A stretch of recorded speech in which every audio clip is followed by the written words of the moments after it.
I think normally I'd be on some kind of publicity tour and looking forward to it. Readings are a natural habitat for me.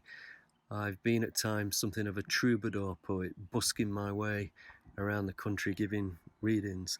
But given the complete shutdown of all venues and a ban on public gatherings, if I can't take Marsden out and about, then I've decided to bring the poems back to Marsden. It's a very meta idea, I suppose, trying to read the poems I've written about very particular locations in situ to an audience of, well, just me and maybe a few sheep strolling past. So these are field recordings, magnetic field recordings. It was either that or reading from the Book of Revelations, and maybe save that for June or July if we're still in global quarantine.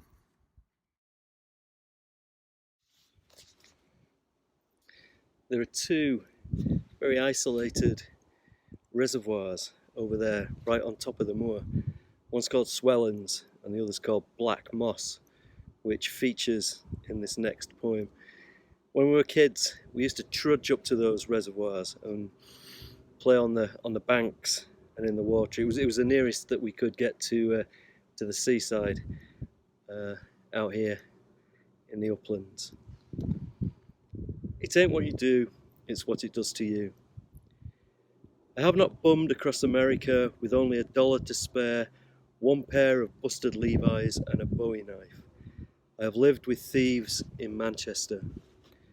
I have not padded through the Taj Mahal, barefoot, listening to the space between each footfall, picking up and putting down its print against the marble floor.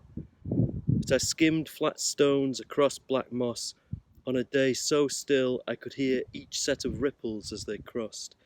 I felt each stone's momentum spend itself against the water, then sink.